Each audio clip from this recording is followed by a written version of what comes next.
program are those of the speakers and the host, and do not necessarily reflect those of Yoakley Scott Corporation and your sports network. Yeah, I've been closer to Jesus before, so can you help me out? Oh, can you help me out? Am I on my own? Am I on my own? But can you help me out? Am I on my own? Am I on my own? But can you help me out? Can you help me out? I've been scared to look in my soul.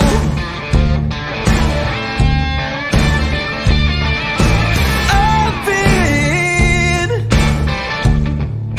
afraid I would follow the road. Yeah, afraid of the things I've been told. Hello, everybody. Welcome inside a Wednesday episode of Running Point on ysnlive.com, brought to you by Greenwood Chevrolet in Austin, Anthony Hartwig, alongside the glorious return of, stay in your lane, Ty. Hold on. Let's switch this. All right. Ty's on the right side. Although our nameplates aren't there anymore, so it doesn't really matter.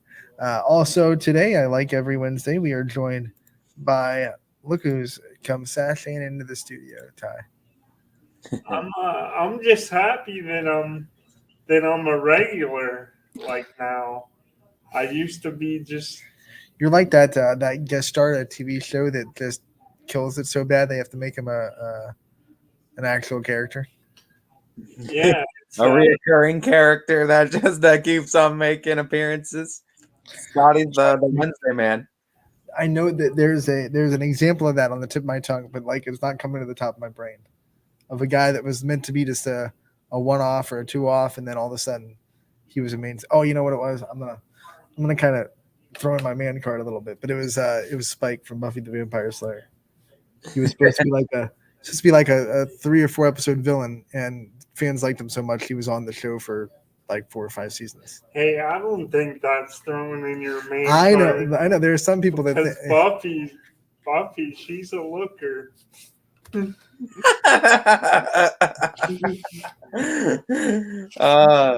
Man, Scotty. Scotty gets us through the hump day though. Scotty, Yeah. Scotty's like the camel that you see in the commercials, man. He just comes, you say sashaying into the studio, he just comes in, hump day.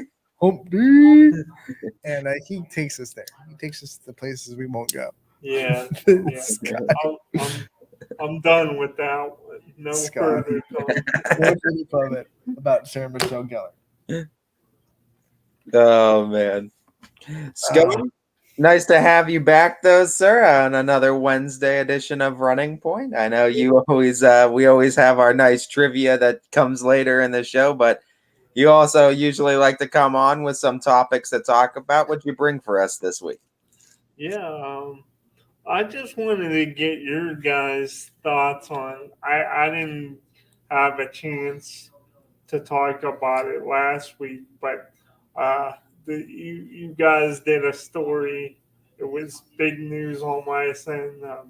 DJ did like an interview, the Athletic Sports Complex. Athletics, yes. Yes, and with how big of a get an attraction do you think that is for the local athletes? What do you guys see as some of the biggest positives from that? So Ty, I know you're not in the Mahoning Valley area per se up in Ravenna, but have you heard what athletics is? Like, did you see our story on it? Yeah, I've seen the video. I've never personally been there. I haven't seen the brick and mortar physical location. I know it's okay because it's only been like open for like a month and a half. Yeah, legitimately open. Yeah, I know it hasn't been open for a long time too, so I haven't gotten a chance to see the actual brick and mortar. But I've seen the video too, and I've seen the introduction video too on both the owners as well. And I thought it was I thought it was a beautiful complex, honestly. I don't know how to do it, like how to put it into words on what it like. It's a giant. Thing. It's a really big, state of the art sports train. Would you call it a sports training facility? It's I mean, a I training guess. I mean, facility that can host games, though. Like, I mean, there's so many things that are capable. I mean, you got what? You got the batting cages. You got the full on weight room. You got it's. I mean, from end to end, so many things these athletes can go in there and utilize sports wise. And I mean, it just goes to show how sports science, I feel like, and just like our knowledge of sports and what makes us successful in sports and how the bodies work and exercise and everything. I think this just fully showcases how serious, I mean, we're starting to take it too, and how much more our knowledge has grown about sports, that we have these full-on beautiful facilities that can cater to all these things that these modern-day athletes need now that we have this kind of knowledge. Our last practice for the Steel Valley Storm, we were getting ready to go to Columbus for Berliner Park, which was all turf, all the fields there, turf infield, turf infield, grass outfield. So we wanted to practice on turf. So we went to athletics, and everything that we could do outside at Boardman, Boardman High School where we practice normally, we could do inside that facility. There was nothing that we had to like cater to because it was indoors. We did our outfield drills. We did our infield drills. We did our base running drills. We actually did a live scrimmage with our other 16U team. So everything that you can do, you can do there. It's a pretty incredible place. There aren't too many places like it, especially when you're talking for the baseball, softball. But I'm thinking like even there are a lot of places that are like indoor batting cages, and then maybe a little bit of a big turf kind of spot where you can do infield drills, but not exactly big enough to do outfield. Definitely not big enough to do live pitching. And then there's obviously a couple of other places up in the Akron area, the Spano Dome, which is the big complex with the indoor softball fields. But there's really not a lot of, it fits a niche. And what's awesome about it, the best thing, the coolest thing, it's got hit tracks in the batting cage. And so that you go in there, you can see exactly what you're hitting. You can the pitching machines there. You can say, hey, I want a curveball on the outside corner at 72 miles an hour, and that's where it's gonna go. I would love to like.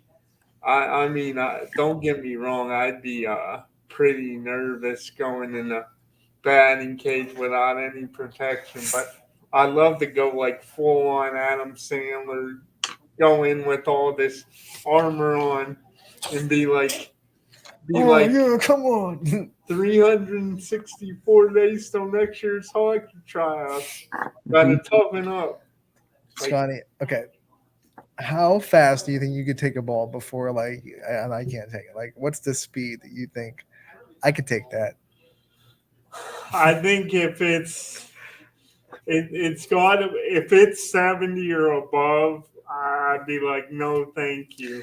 I got hit by a softball in practice this summer, and I don't want that to happen to me ever.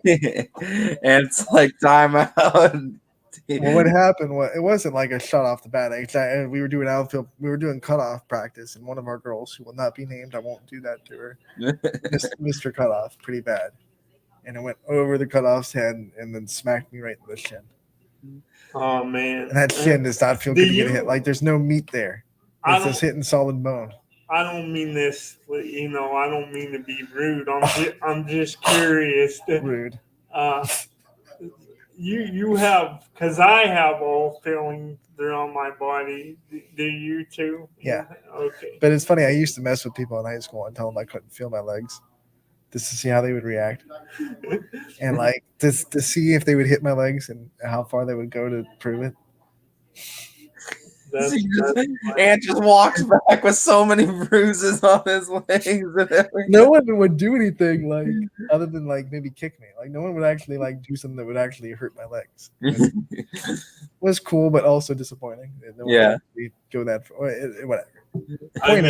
Point is, yes, I have feeling in my legs. I mean, the shin does suck to take a The baseball. shin's Or brutal. softball. It's like there's no meat there. You're hitting bare bone, basically. Yeah, I mean, it's I don't know, man. Now the speed in like the majors getting up to 100. I can't imagine taking 100 off of Like any part. these guys get them on the ribs, and I'd be like not breathing for the next, I've taken lower 80s on my back, lower to mid 80s on my back, and that didn't feel good. But I can't imagine adding 15 extra on that. Even like a catcher like that takes one where they don't have padding, like I just always feel like, man, that's gotta, like, I know they gotta kind of be used to it in a way because they're a catcher, but it's like, man, that's gotta be pretty painful. What's crazy is like I've seen catchers get hit in the throat before, which is supposed to be protected, but like the ball finds the one spot it can get you there. That would just suck. Like a ball bounces off home and just gets you like right there. Like, shout out catchers, man. I mean, shout out all the catchers out there. Salvi coming back, hitting 4 home runs in his first. Oh, there goes. He has to shout out the big boys. He loves it. He loves it. We'll give you your moment since that's your only bright spot. Oh, wow. Hey, Scotty, where's that World Series patch for the Guardians? I'm looking for it. I can't find it. I'll have it soon. I'm sure you will. Early November. Let me know. Early November this year. Let me know. You want to? Early November. He's booking a chance to get the patch. I do not want to bet on it. Thank you. I think you would. Oh my goodness! If that happens, I'll buy you a World Series jersey. But God, if it doesn't, you have to buy me a Chiefs jersey. Scotty's like Yankees, nope. Dodgers, nope. Padres, nope. Padres just traded away Eric Hosmer. Guardians, yep. So they Juan Soto. Real quick, and Anthony, if you have any thoughts, you probably wouldn't have as much, but you could chime in on this too. But Ty, I was just curious, real quick, how surprised were you, if at all, that the Guardians didn't make any moves, and are you disappointed that they didn't do anything this past deadline? I mean, it's like, I think they're already competing for a spot at the table, but I don't think there's anything that would have made them worlds better to be able to compete on paper, I guess, for the teams that are already going to win the West and projected to win the East and come out of the wild cards. I think you just got to develop the talent that we have now. We're a solid young team. It's a case of just develop the guys that are there. I like a lot of the names that are there. I like the fact that we have them locked in long-term deals. I don't necessarily want to give away any of that to get a veteran in that's going to get us maybe a few more wins. Maybe we win the Central Division just to lose in 3 games to the Astros or the Yankees right out of the gate. You know, I'll tell you what, I haven't been paying attention to baseball since like the end of April. But it's kind of cool. I didn't even realize that the Mariners are having a good season. Yeah, there's a lot of Mariners are in the playoffs at the end. If the season ended right now, the Mariners are in the playoffs. Like, they're one of the last remaining teams that don't have a World Series. Yeah. And it's been since, I don't think they've even been in the playoffs since like 2001. Yeah, that wasn't that Ichiro's first year in the big leagues? Yeah, that was that really good season that they were having, but that was also the year Cleveland came back on them and they were up 14-2. That was the comeback of the century. Just stab it right in the Seattle fans' hearts. Yeah, just that 2001 season, they lost a game when they were up 14-2 on Cleveland. But the Mariners did get the last laugh though, because they beat them in the ALDS. Yeah. They laughed all the way to the ALCS until they dropped another one. Let's stop our punching match between Seattle and Cleveland fans because you just punched Seattle, and then Scotty on behalf of Seattle punched you back. And then you just punched them right back. Like, on behalf of the Yankee fans that just punched everybody below them. Let's be real. That was a 4-2 ALCS. I think it was. Yeah, that was. Ty's not the only machine out there. I can pull out stats too from 2001. It was actually. The You ALCS, mean the Yankees and Mariners was a 4-2 it was series. 4-2. Then that was the Yankees D-backs series that year. Proud of myself. Did you say D-bags? D-bags.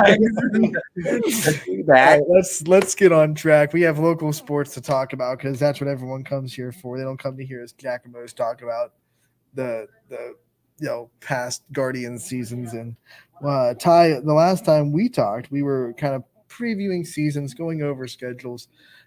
We talked to Waterloo's girls soccer coach yesterday, and I was so impressed. I don't know if you got a chance to see it on our YouTube page. It's up there on our website now as well with Bill Jackson, but I think he has the perfect energy to kind of take over this program and take that next step. They were already a good program. He's not rebuilding, which has got to be really good for a first-year head coach. But he is going to be able to take them to their next step, try to knock off Springfield, who has been dominating that whole MVAC for a while. I mean, you got pieces to do it too. And I mean, the one part that I talked about with him in our conversation when I was trying to get him onto the show was, I mean, you got Kara English, right? And that's a great place to start. It's a great place to start when you have someone that's on pace to break all sorts of records with her offensive production. You already have a good place to start with that. And not to mention there's plenty of other great athletes at Waterloo. It's just getting the X's and O's down and just getting the pieces to work and get that motor to run efficiently. Springfield is always going to be one of the tall mountains to climb in every sport in that MVAC Scarlet side. Waterloo knows that, and they're going to have to come in prepared. But I think they got the pieces to do so, and especially Kara English now going into an upperclassman season now in her junior year. She is going to be circled like 5 times on scouting reports. Like, we cannot let the other teams are going to say we cannot let 7 beat us. She can, and she will. She still can do it. Like, Scotty, 54 goals in one season. That is as a sophomore.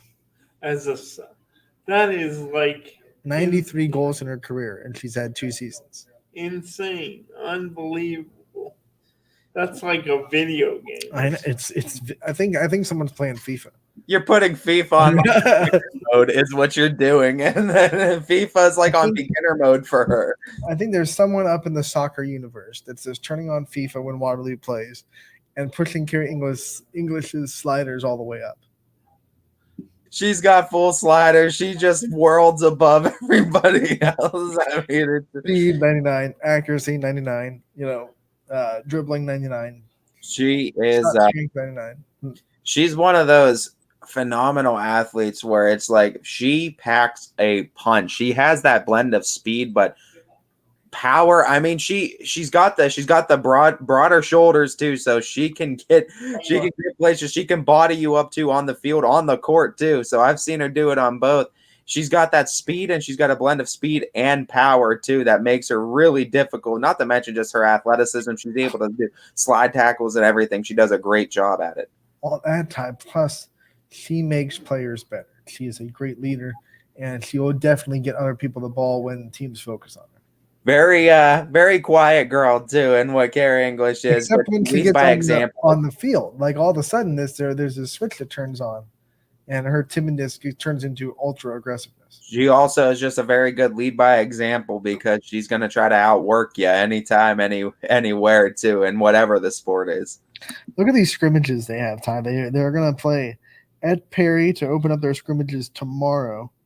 They're going to be at the Worcester Classic on the 6th on Saturday, and then next week they scrimmage Akron, St. Vincent, St. Mary.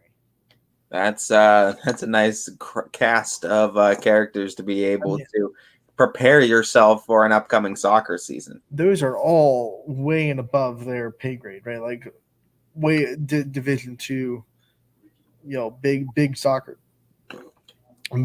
teams. They open the season the 22nd against Newton Falls. Then they're at Columbiana, and then they have a home versus Springfield. So right off the bat, 3 games in, that'll be the match to circle. Home versus Springfield. That's an important one in the MVAC, which, remember, in girls soccer is just one tier. There's no scarlet and gray because some of these teams don't have girls soccer programs. So Newton Falls, Springfield, Brookfield, Champion, Crestview, Liberty, Garfield are the teams that are in that conference, and that's it. Yeah, and I actually forgot about that completely, honestly, too. And it's always the MVAC too is a little bit odd too with the changes of divisions throughout each sport too, and how they do adapt. I did forget that with the girls soccer that it's kind of a combined division. It's kind of similar to what we see with like the AAC. That's like it exists in almost every other realm except for football. It doesn't exist in football really too. So I mean it's kind of a case like that where the MVAC kind of is divided scarlet gray in just about everything else except for certain instances. But there's still good programs that are flooded throughout that MVAC, no doubt. And those conference games are also going to be able to prepare Waterloo for an upcoming tournament. After they host Springfield, they go at Brookfield. So 3 of their first 4 games are going to be on the road. Then they host United. Then they go back to Champion, 2 home games against Crestview and Liberty at Garfield. And they return back to their top of the MVAC play as they host Newton Falls, travel to Springfield, host Brookfield, host Champion, travel to Crestview, travel to Liberty, and then host Garfield to end the season on October 15th. And I mean, you've seen these people at Waterloo too, and it's really Lee Horning, it's Mike DeVries, it's Kevin Longenecker too. Now, those 3 guys have done so much for that school district, and just trying to take all these athletic programs to the next level. They care so much about putting the right people in the right places, and you see all these coaches too. A lot of newer coaches, newer faces coming into these Waterloo programs, but they seem to bring that kind of energy to this Vikings program that I think it's going to be a good jolt for these kids, because we already knew these Waterloo kids were athletic too. Now they're going to get that jolt of energy too that they've been needing against these kind of big name schools, like you said, Springfield. Very excited for tomorrow because we're going to complete our Waterloo soccer preview as we talk to the boys' side of things. We're really knocking Waterloo down one after another. We got their football down. We got both soccer down. So, I mean, we're getting fall sports for the Lou knocked down. All I have to do is go get Coach Franks, and we have Waterloo completely taken care of. Yeah, get the Lou taken care of, right? The Lou. No, that's bad. We're not going to call him the Lou. You don't want the 2 O's? That is British for bathroom. So well, no, that's not OU, right? No. Scotty's laughing. No. Yeah, Let's go to the Lou. Yeah, that would be bad. Stick with Waterloo. Poor form. Poor form, Ty. Poor form. Ty, we've been going over conference schedules for volleyball. And I want to take a peek inside the NE8 volleyball conference because we are all so interested in a lot of teams in that conference. Girard, Lakeview are going to be battling. South Range and Hubbard always have teams that can throw monkey wrenches into things. And when we look at, I want to start with Hubbard's volleyball schedule real quick. As I pull it up. Did I skip it? Hold on.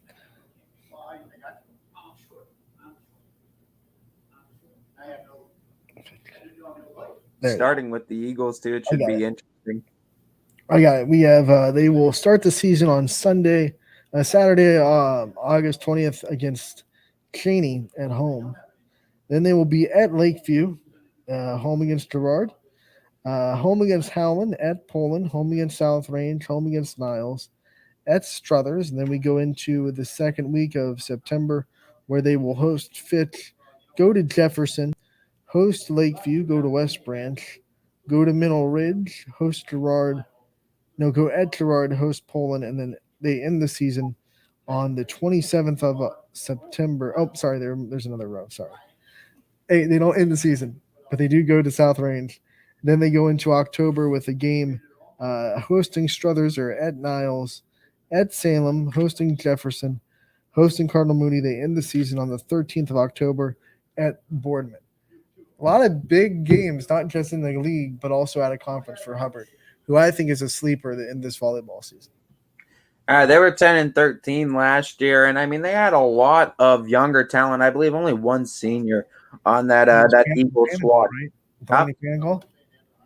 I I believe so. If I'm not mistaken, I think that was one of their seniors for sure. I think they had. I think it was the one. I don't know if they had two, but returning a lot too. Paige Reed was one. Jillian Reiser was the other one that I have for the seniors. So yeah, the rest of them too. A lot of freshmen, a lot of sophomores, couple of junior talents. So I mean, returning a decent amount. Hubbard is, and 10-13, not a bad record considering you play in a very tough NEA conference as well by getting wins over teams like Poland 3-2.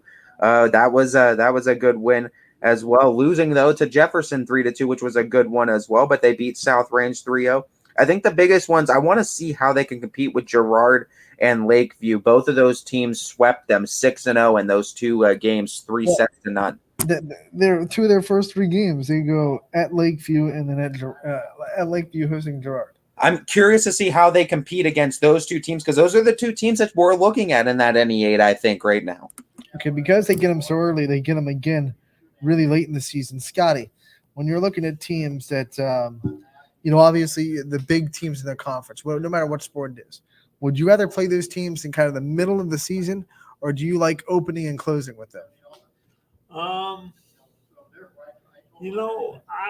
think I like if I can pick, I think I would like getting the good teams, getting them to start the year and then to close out the year. It's hard because I'd love to say, you beat good teams early. If you're going to get them, you get them early.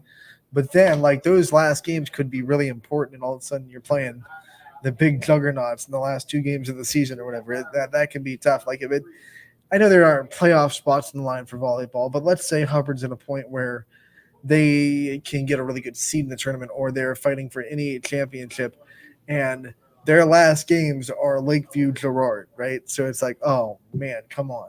Why couldn't our last games be, some Niles and Jefferson? You got to go into the season with a different mentality. It's almost like a sandwich, right? You got to be prepared for the tough competition in the beginning and the end. You got to take care of the business in the middle part of the season where games are won and lost. Because honestly, the games in the beginning of the season should fine-tune you enough for the games in the middle of the season, and the games right at the end of the season should fine-tune you for the tournament.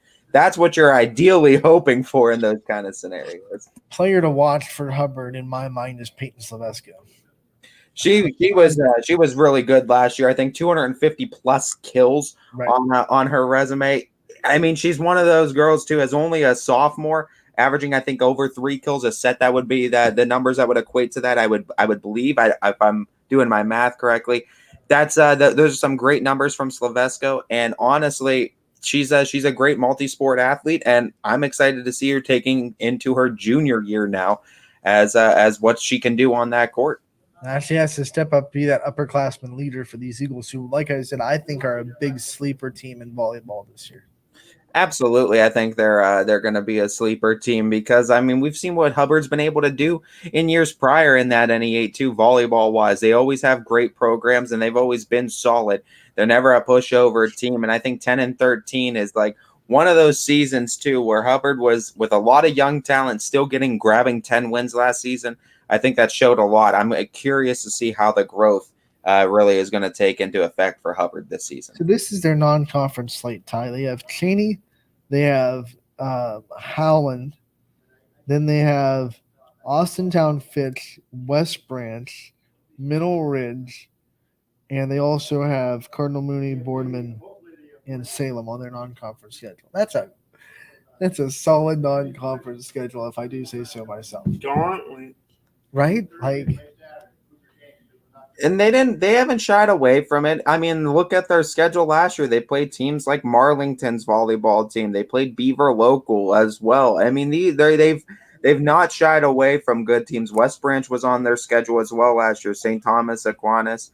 I mean, Cardinal Mooney was on there as well. So yeah, they've never shied away from scheduling up, and that's what you need to do, especially when you're in that NE8 conference. You're trying to stick out because there's teams that always circulate, right? There's always like 2 or 3 really good teams in the NE8, and if it's not them, then it's another 3 teams in the NE8 that step up and are really good. So it's always teams that are circulating. Right, and that's why I think it's going to be so interesting this year to see who kind of fights the most. Girard and Lakeview, right? But I mean, you got Hubbard, you have Poland, Jefferson's not a pushover either. Like, there's a lot of talent in this NE8. Let's go through some of the other schedules and look at Girard, who I think everyone has their eyes on Girard for volleyball this season. They scrimmage at Beaver Local for their first scrimmage of the year on the 9th, which is a week from yesterday on Tuesday. They also then they'll open the season on Saturday at Canfield, August 20th. So right off the jump, first game of the season, that's going to be one that everyone's going to circle. Last year, they closed the season with a 5-set thriller. Now Canfield and Girard opening the season in Canfield this time instead of at Girard. That's gonna be a great game to start off with Girard. And you got to remember, this is a Girard team that had 24-2 last season overall. This is a really good volleyball team, and it's a 24-2 team last year that is bringing back its 2 top kill getters from a year ago as well. So Cologne, Brie Littell. I think Cologne was just a few kills shy of 500 last year too. So when you can get almost 500 kills in a season, you're doing something right. And Littell's a lefty, which makes her hard to read because you're not used to seeing left-handed swingers. Over 300 kills in her own right as well last year. So that's over 800 kills combined between those two. And you probably expect the same kind of production this season. Last year, they knocked Lakeview off. Until last year, this was Lakeview's conference, and everyone else was just living in it. Lakeview hadn't lost an NE8 game since the conception of the NE8 until last year, when they lost 2 to Girard. And Girard really made that. They were both in 5 sets, if I remember correctly. 4 sets or 5 sets, one of the two. Girard didn't drop many sets at all in the NE8 period, though, last year. Like, not outside of Lakeview, it was like, I think South Range, I think maybe took one. Poland took one, but I mean, it was 3-1 sets, is what I'm saying. Like, not many teams took even a set from this Girard team this season. Well, after that Canfield game, they open up the NE8 slate. They go host Jefferson, to Hubbard, host Lakeview. Then they go to Poland, to South Range. They host Archbishop Hoban on September 7th, Wednesday, September 7th. Then they go to Niles, host Struthers, to Jefferson, host Hubbard, host Boardman, to Lakeview, host Fitch, host Poland, host South Range, at West Branch, host Niles, at Struthers, host Crestview, at Salem. A lot of good competition on that schedule, and like I said, they had a lot of competition on last year's schedule, but really beefing it up this year too, adding teams like Hoban on there. I really like that because this was a Girard team that was rolling, but you got to remember they were silenced by that NDCL team in the it was actually Gilmore Academy, I think. Was it Gilmore? I thought it was Notre Dame Cathedral Latin. I could be wrong. Yeah, I thought it might have been NDCL. But either way, I know they were brought to a halt by a team in there, and I think it was just because they needed to face more of these type of teams in this season, and they really made sure they took care of that, check marking a bunch of those type games on the schedule this year, really beefing it up, adding those non-conference opponents that are going to be really good in not only Division II but also Division I. I have to check because it's bugging me. No, you're good. You might be right. Now I'm thinking you're right. I think it was Notre Dame Cathedral Latin because they've been running that. This district's been really good, and Notre Dame Cathedral Latin's just been another one in Division II. That's just, it's been a tough district to get through in Division II, and with NDCL. It was NDCL, and why I was thinking Gilmore Academy is because that's another team right in that region that's really tough. Gilmore Academy is always good too, yeah.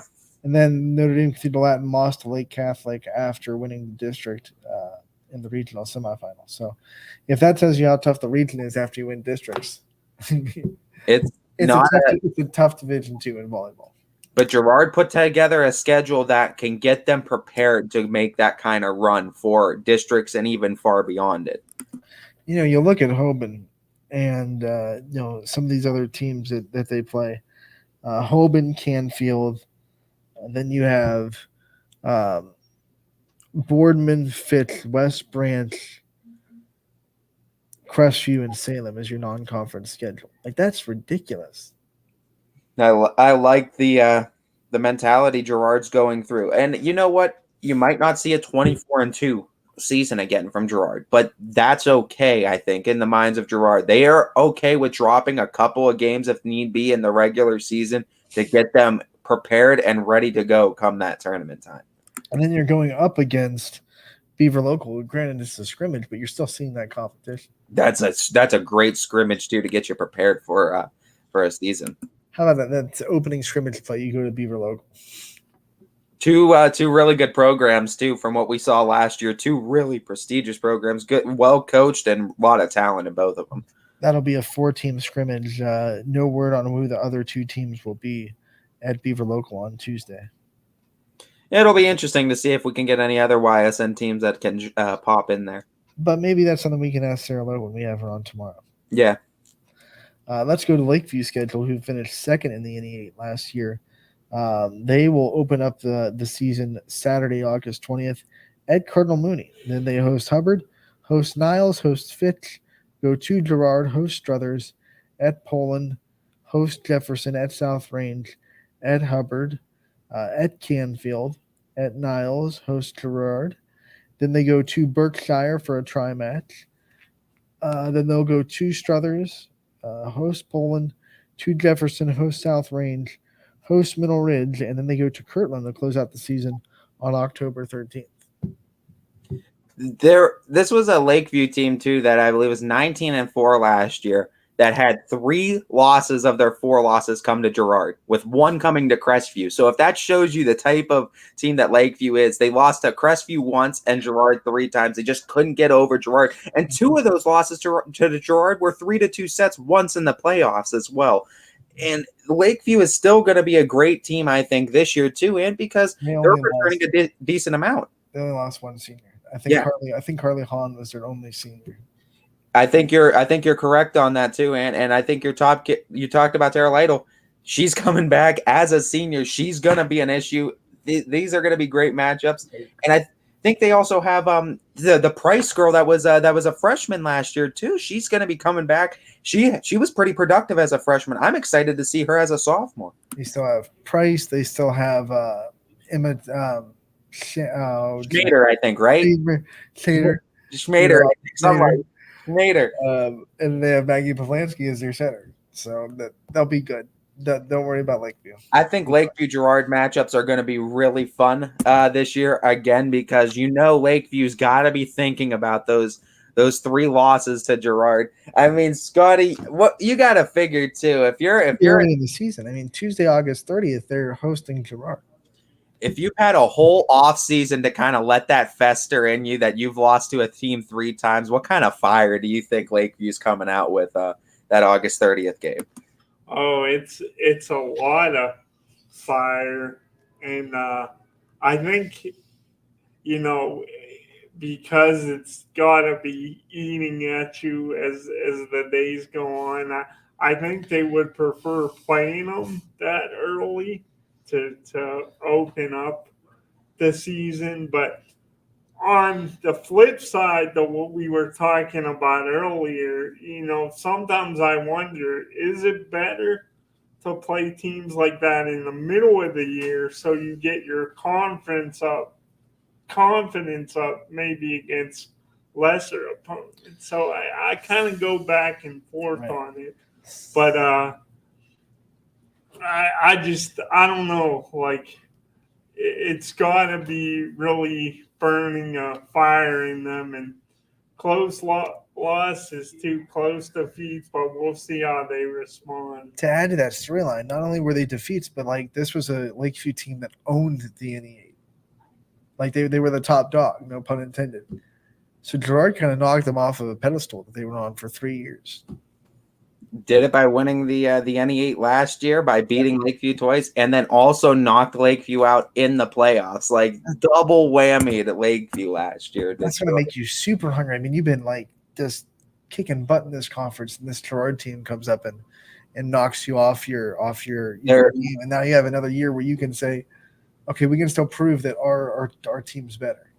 Well, The interesting thing is for Gerard, like we said, they're returning a lot. They're returning all their top kill getters again. The big thing, though, for Gerard is now they're in Lakeview spot. It's a lot easier, Right. I think, to be in that chase position, being hungry and going for it, than defending that NE8 crown. Now Gerard's in that position. Everyone's coming for them. They have to defend NE8 crown. Remember, 2 years ago, Gerard was in this spot where they were close to beating Lakeview. They were right there. They lost a couple of 5-set thrillers to Lakeview. They took that next step. So now Lakeview's kind of flipped the script a little bit and said, okay, now we're the ones that were really close to beating you. You got the best of us. We're coming back. So we had this conversation at length at the end of last year's volleyball season because we knew that both teams were bringing almost everybody back. And this is going to be a rivalry, not just for 1 year, but it's almost like you hit the reset button. And you come back this year and it's same rosters. And I mean, you got teams in this NE8 like Jefferson that's also good. And if you don't think Poland and South Range aren't sitting there knocking on the door constantly too in any of their girls' athletics, you're going to be mistaken. Struthers is never a pushover program in the slightest either. Neither is Niles. So I'm excited to see what these programs in NE8 are going to be doing. I'm excited to see what Gerard does now that they're top spot in that NE8. They're going to be the team everyone's chasing after. You know, Coach Hughes, now Diamond, because she got married, is coming back to Poland for what I believe is her third year. And that'll be the first time that program has had a third-year head coach in a long time. They've struggled with consistency in that spot for one reason or another. Coaches just haven't been able to stick around for long. So I think some consistency might bring some life into that volleyball program. You would hope. And I mean, it wasn't a bad Poland program again last year. I think they grabbed 9 wins on the season. It's still a Poland program that's always going to be competitive game in and game out. They just need to make those few plays to turn things around. There was a few sets where they could have turned it around, lost 3-2 in a couple instances last year, but they were right there from having a winning season. And we'll talk about them and the rest of the NE8 when we get back on Running Point. We're going to take our first break of the day. Running Point brought to you by Greenwood Chevrolet in Austintown. 21 News delivers the news as it happens, using the latest technology from where it happens.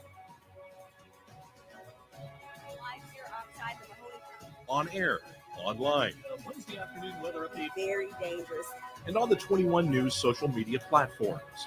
I'm on the road right now. 21 News, the Valley's only locally owned source for trusted news since 1953.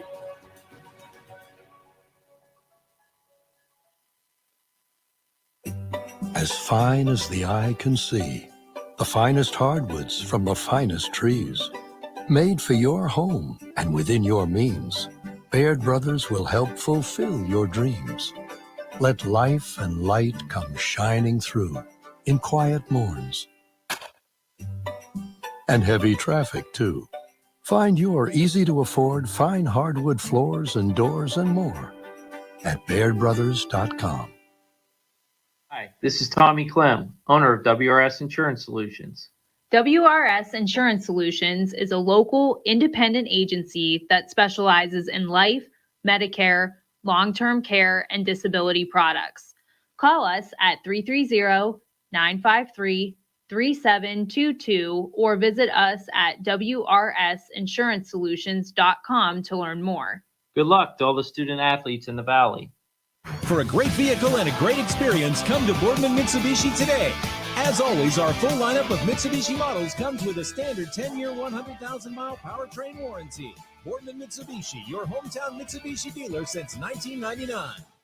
Now you can see every school, to the smallest school, to the intermediate schools, to the schools in the outlying areas. It gives you coverage that you could just never get to before. It's something that's great to experience, and it's opened up a whole new wave of sports viewership. The possibilities are endless here at YSN. Push the envelope every day. Try something new. If it works, great. If it doesn't, well, let's try another angle, and we just keep moving forward. My name is Mike Ackelson, and my sports network is your sports network.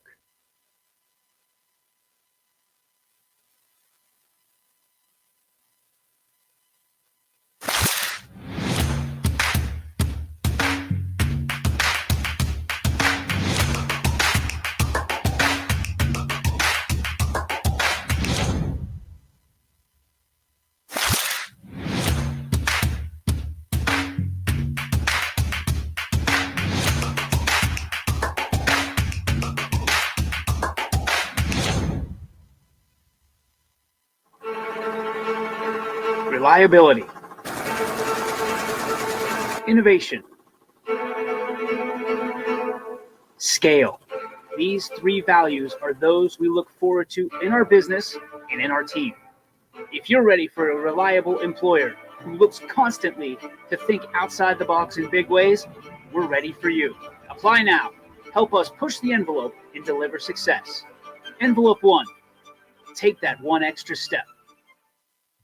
Before the lights come on, before the workday begins, before a long day is ended, or it's time to have fun, it all starts with the people at Joe Dickey Electric. From replacing a light fixture in your home to building a substation for your business, no job is too big or too small. The people of Joe Dickey Electric power them all. Joe Dickey Electric, over 60 years of powering the Mahoning Valley.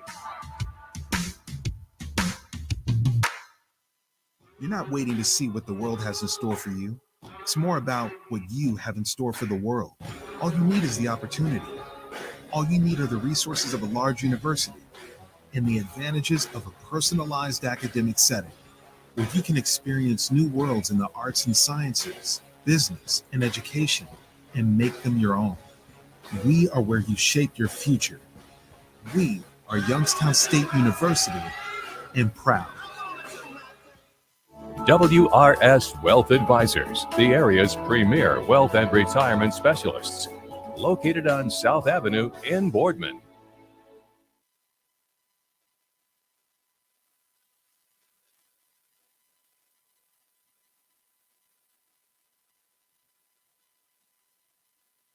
Welcome back to Running Point on YSNLive.com, brought to you by Greenwood Chevrolet in Austintown.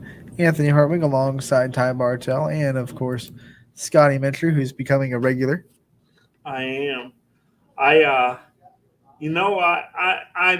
always have gotten behind the name Running Point, but I just think it's really funny that, we're called Running Point, but only one dude on this panel could actually run. Yeah. Wait, no, definition of run, because I can get on my forearm crutches and put one foot in front of the other in a rapid motion. I don't know how you define running. Yeah, it's not going to be fast, but I can. Well, then I call that running. Then, so you could. How does one define running? Me, I'm. Although I haven't run on my crutches since high school, so maybe I can't do that anymore. I'm way past high school now. Well, I might have to try just to see if it's still Running Point. Yeah, I would give you credit. I would categorize that as a run. Awesome. But, I'm glad the judge approves. Judge Scotty, he's the mediator, man. Yeah, Sue Robinson, she has nothing on me. He's got it. Scotty's got it. Oh my gosh. We don't have Brian Tolnar today. He is in North Carolina with Preston, as they are in a really awesome golf event down there in North Carolina. They've sent me a bunch of pictures. They met some people from the Golf Network, and they are having a blast. Yesterday was registration day, and today is the start. So he's going to be out for this week, and Brian Tolnar will be back next week for his weekly roundup. He is at the U.S. Kids World Championship in North Carolina. Exciting times for Brian Tolnar too, as I'm sure he's going to have plenty of stories to talk about next time he comes on. Preston got to meet Golf Channel's Lauren Thompson, who interviewed Brian Tolnar at the Merchandiser of the Year presentation, and she interviewed Preston yesterday. So things have come full circle. That's what Brian told us yesterday when he let us know what was going on. So Preston gets interviewed by Lauren Thompson. Brian's been interviewed by Lauren Thompson. Maybe we'll have to go full circle, see if we can get Preston on the YSN. That'd be really funny too when we get him on too. We got to bring him on with Brian, and we got to give him the standard golf interviews. I should text Brian and be like, "Why is Lauren Thompson getting Preston before we are?" What the heck is that about? What's going on, Brian? What's going on, Brian? Thought we were friends. Oh man, but no, that'd be really cool too if we could get him on at the same time. Great. I love Brian because he never, like, any question I ask him, it's never just like, short, like, answer that's like not interesting. He lets you know a lot. I don't think Brian's capable of doing a one-word answer. Like we always were taught in interview school, don't ask questions that lend themselves to one-word answers. I don't think it's possible. Like Brian just loves to talk about Mill Creek and loves to talk about golf. So even if you asked him like, "Are you having a good day?" He'd run off a couple of paragraphs on how his day's going. Yeah, I really like that about him. Very thorough in his explanation of any question you have in the game of golf, and it just goes to show his deep understanding of the game and how much he can really help and how much he can really offer from a knowledge standpoint, just from the game of golf. That means that of course, you'll be able to learn from him next week too. We'll have another edition of Tolnar's Takes next week.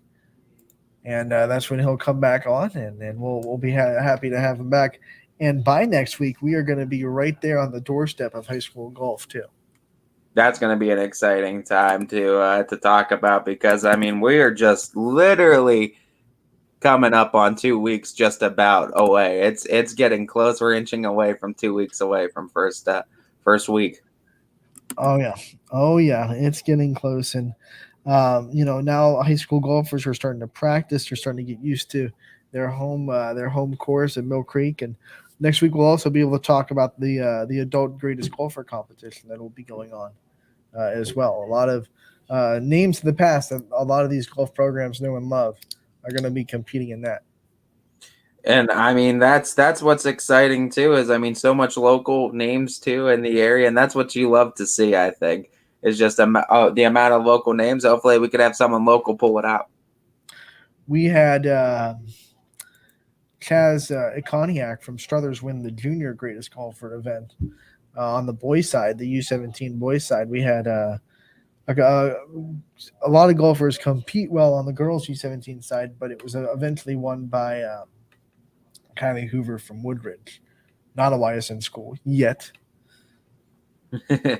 We're definitely hoping to, but yeah, also too. I mean, I guess in saying that too, there's also our help, I guess, down in Ashtabula County now, right? Right, 440 goal. Yeah, I guess I mentioned I make sure I was in the comment section during the breaking of it on Power Hour, of course, but I'm excited, of course, to get these two guys in to be a part of this too, because I mean 440 and goal, those guys are legit. They do a heck of a job. I've gotten to see them a couple of times.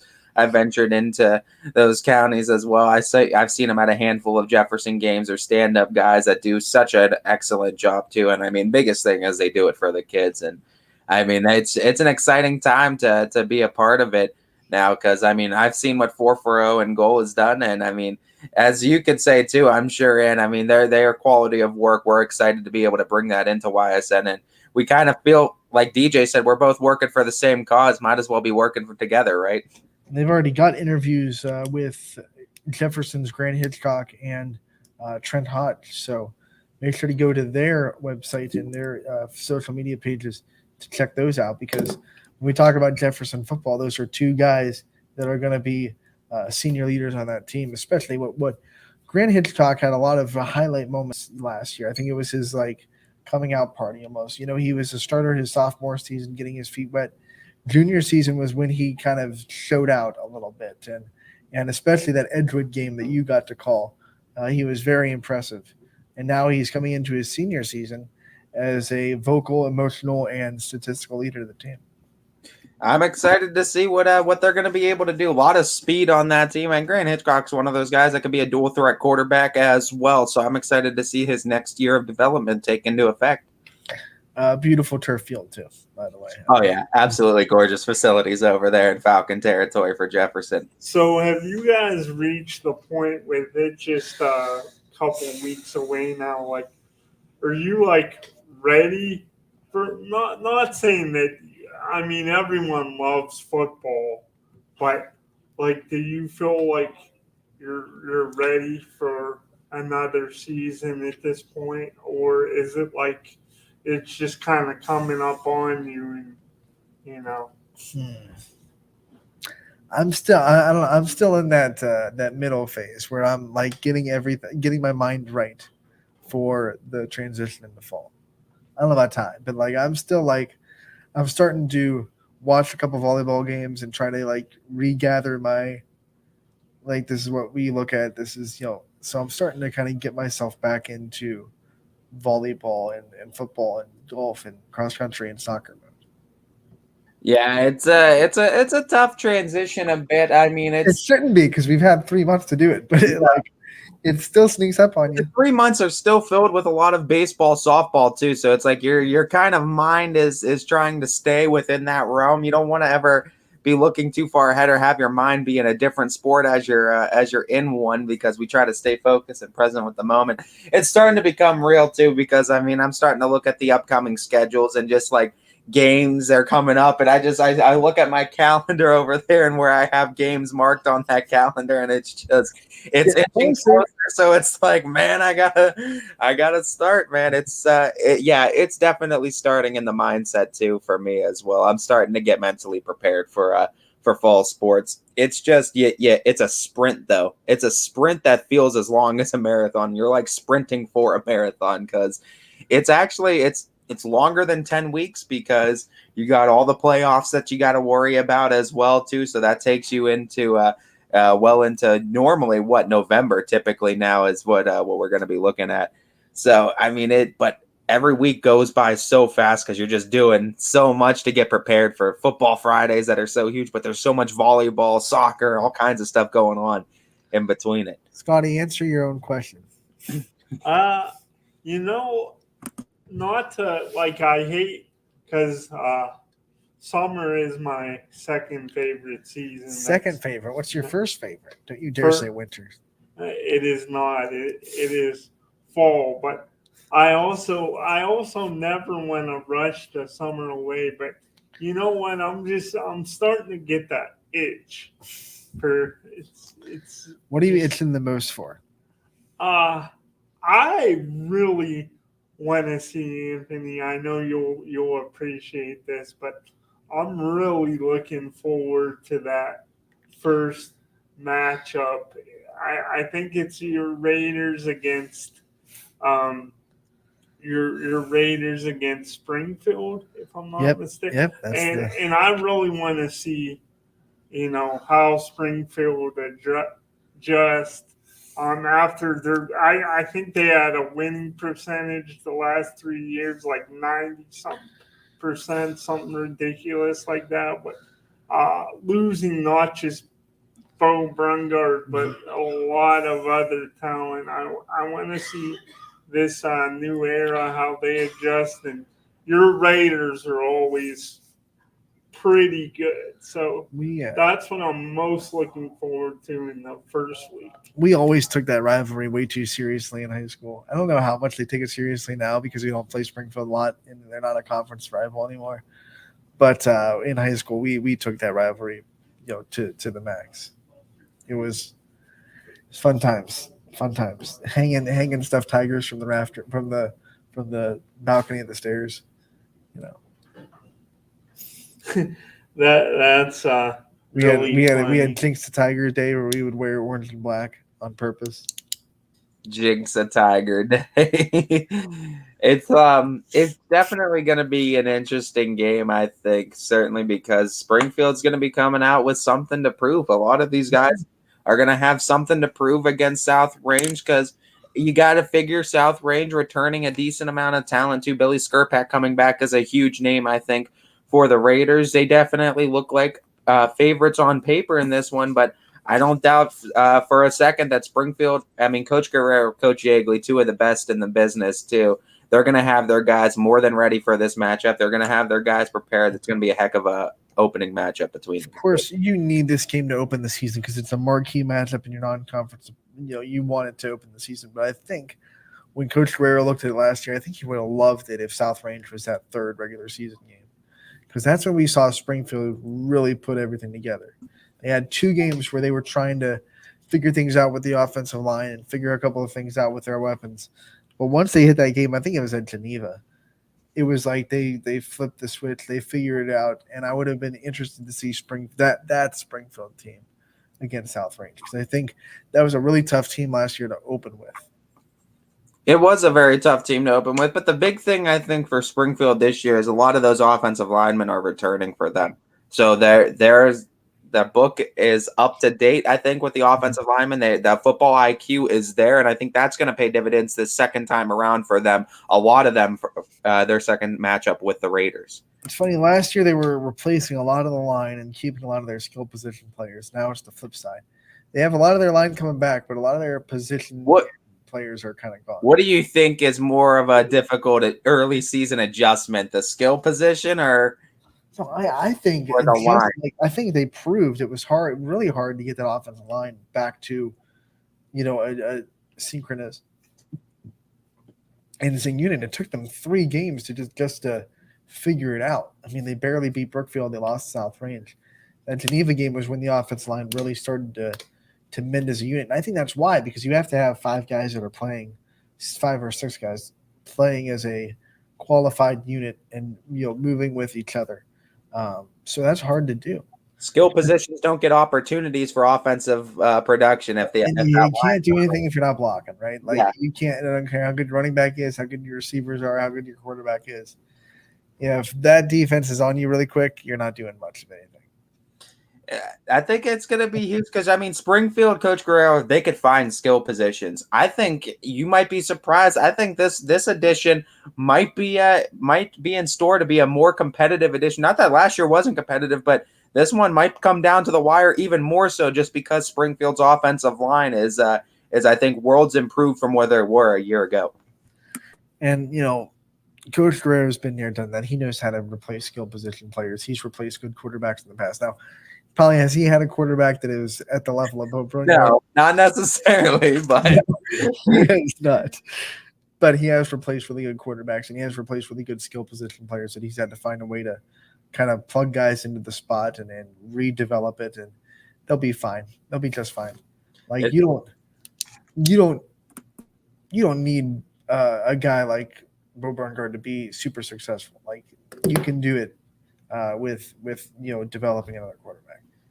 Like I said, he's what did we say? 101 and 51 in his lifetime, 50 wins above losses. That's a pretty good winning percentage as far as I'm concerned. 16 seasons at South Range. So at Springfield. Sorry. Yeah. And what did you Coach say? Yeager has a pretty good winning percentage. Anthony, I think it was last week, and you said I'm not going to use. You were talking about one school. I don't remember the school, but you're like, I'm not going to use the word rebuild. I'm going to say reload. And it just that's what I think about when I think about South Range, because he's been there for so long. And you look at South Range's football history; they have lost a lot of really good talent, and he's been able to just be like, boop, boop, boop. I mean, like I remember when they went to the state semifinals and they had Aniello Bazzaco as quarterback. Everyone was like, "Well, who's going to be next?" But it was just like, boop, boop, boop. And now it's Billy Skripak. Boop. He is really good at getting kids to play for him. And when I was in high school, it was, or right when I was out of high school, Ross Stouffer was a really good quarterback. He went down, and our buddy Brennan Miller, his brother Ryan Miller, came into a spot, and then all of a sudden Ryan Miller was a stud. So, Yeagley is really, really good at making sure that the next guy up is good to go. Absolutely. I mean, both coaches do a heck of a job. And that's exactly what you're going to see. Well-coached guys on the field that week 1 game, and that's what we expect. This is a trivia question from your dad. What is he throwing? He's throwing trivia at me now. He said, what team outside of Youngstown was once part of the city series? No cheating. I think it was. Wasn't it Timken? The Timken Trojans? Weren't they in like North Canton, I think? Or like they were in Tuscarawas County, I'm pretty sure. right around Tuscarawas. I've never heard of Because Timken. everything else was like they had Rain, they had North, they had South, East, Mooney, Ursuline, Cheney. All them were in the Youngstown or surrounding. Woodrow Wilson, I think, was one too. Was all a part of that original conference. So is Timken the right? I guess we'll have to wait on. I think it was called Timken. I think they were the Timken Trojans. Honestly, we'll have to see. I think they were in. See if the comment pops up and see if you're right. Like I have never heard of Timken. Well, now it's just the Steel Valley Conference, but yeah, Woodrow Wilson's no longer one. South, Rain, but they all of those names I think on Rain Stadium still, which is really cool. He said I cheated. I cheated as soon as the comment pops up, and I cheat. Okay. Don't worry, James. We think that every week. So. Oh my God. I think Scotty says that at least 5 times a week. Yeah, I do. Ty's like, I didn't cheat. And Scotty's like, you cheated. You lied. You said that you loved me. Ty has a way of humbling you, that's for sure. Because I was in here last week on my you were coming in hot. You had the bat rally. You said I'm bringing smokes, Ty, and you tied it. Exactly right. I think it's Canton Timken. You said North Canton, so yeah, I thought they were in. It might have been North Canton. I think you were in Canton. And started to say Tuscarawas, and I was like, I don't know. Scotty, have you seen the new Rain Stadium turf and how they have that Y with all the old City Series schools on it? I haven't, but I would love to check it out. You need to do it. You need to check it out too. I think we shared it on socials. It's a gorgeous stadium, and a lot of teams going to turf field. What are your thoughts on the turf field, Scotty? Are you cool with the turf, or you still like the natural grass look on the fields?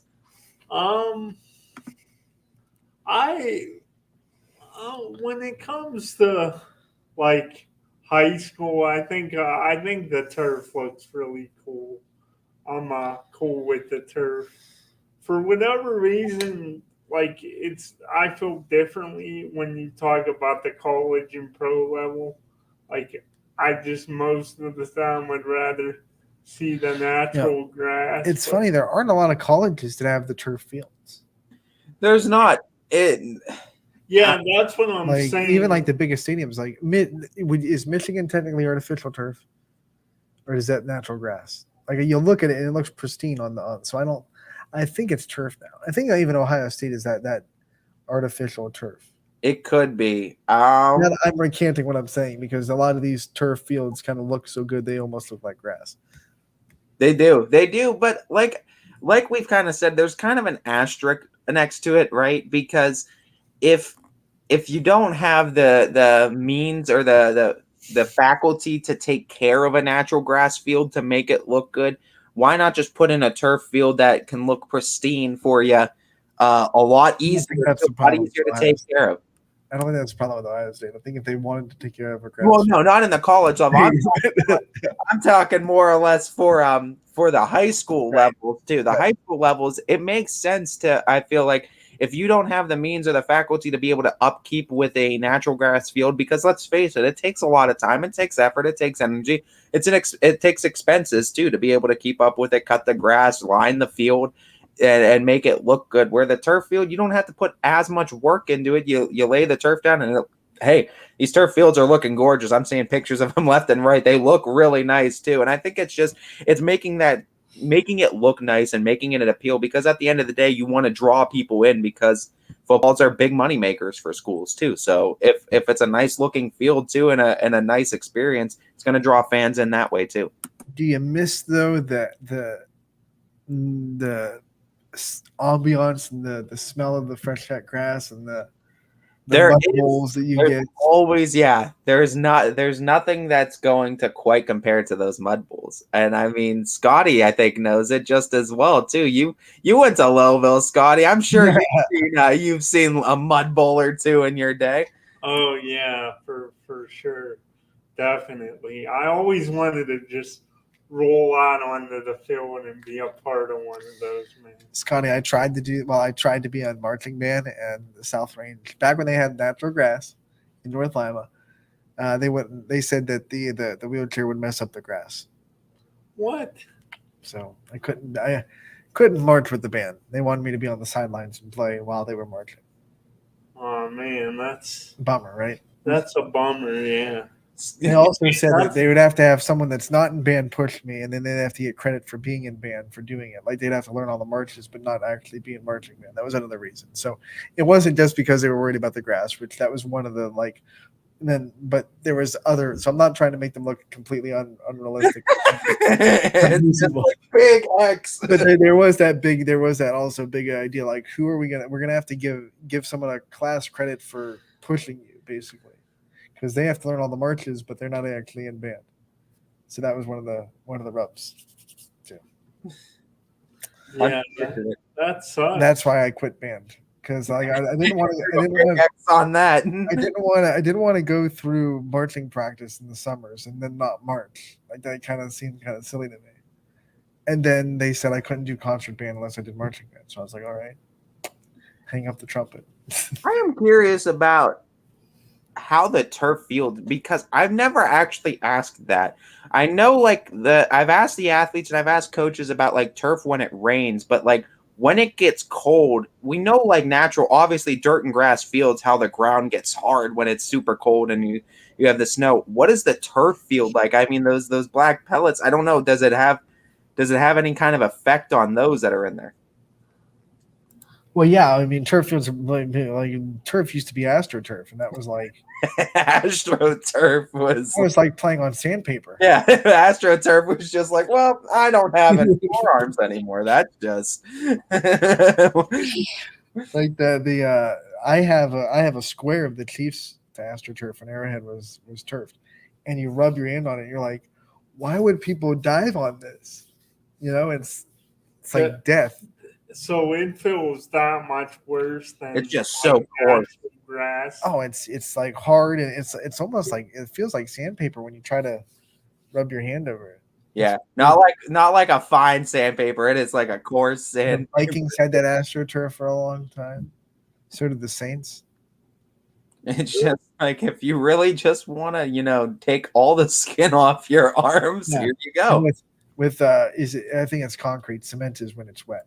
Just to correct you there. Yeah, but concrete underneath. There goes Annie. He's like, dang.